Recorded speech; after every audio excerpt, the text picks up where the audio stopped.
P and I, Palumi, me and him was walking down, was talking about the kingdom and maybe what the Lord has to say. And he came up with a concept that, oh, you know what? I think the Lord is actually talking about the kingdom. And I was like, I think so too. And then I said, you know what? I know somebody that actually talks the kingdom language, you know, and then we got talking to Frederick. In 2011, at the time when the riots took place all over the UK, they were spreading like wildfire all over the UK. And basically, I was sitting in my living room watching the news and couldn't believe what I was seeing, which was basically citizens destroying their homes, destroying their businesses. I saw people from different stratas of society. It wasn't limited to a particular group of people. It was actually people across lower middle class from different backgrounds choosing to go out on the streets to steal and to take.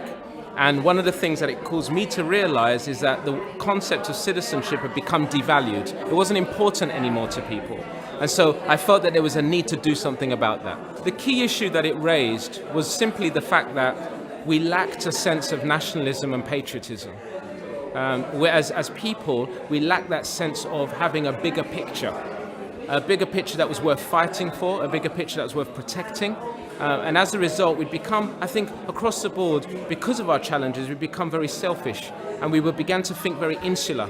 And as a result, that was the cause. It was that lack of citizenship, lack of patriotism, and lack of nationalism that I could see.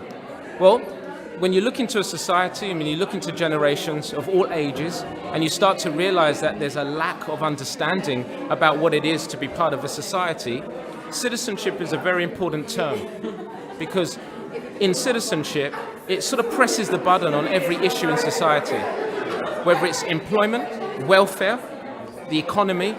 It all stems down to the standard of citizenship. And so Discover Citizenship is about raising that question that not many people are talking about. And that is that, do we all understand how valuable citizenship is? And do we all know what to do to protect that value in a sense that makes sure it makes society a better place? It was a good question. And it was the first question I had to ask myself. If I was going to explain, and I was thinking of my son at the time, if I was going to explain to my son what is citizenship, I would have to go down the route of talking about society as a whole.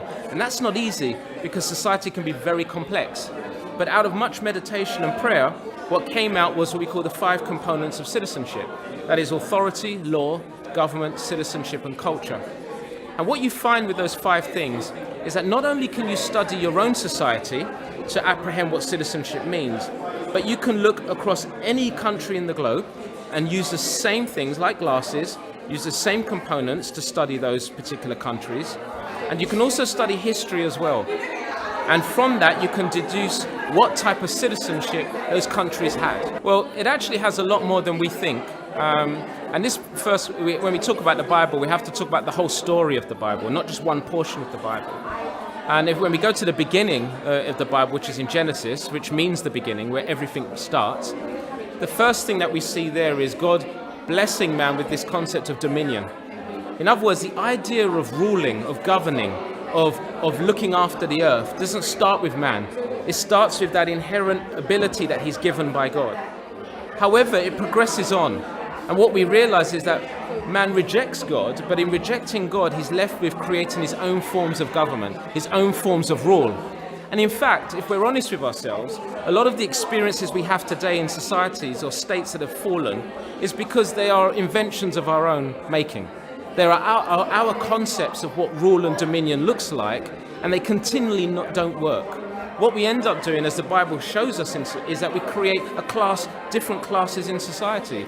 Our dominion subjugates men into slavery. Our dominion subjugates men into different groups. And actually, that wasn't the dominion that God was thinking about in the beginning. When God created man, he had a hope for man of a dominion where there was only one class, only one society, but it was going to be very diverse across the entire globe. I think the key thing I want people to take away from this is the fact that citizenship is tangible. And if it's tangible to you first, then you're able to go into society with what you have, which is tangible, and influence society. You are, as a citizen, have access to authority, law, government, citizenship, and culture. You have access to all 5. and you also can change all 5. So our hope is to encourage people to think about citizenship on 2 levels. The first, the country, the nation they're a part of. The second, their faith, which actually also has a citizenship encapsulated into it.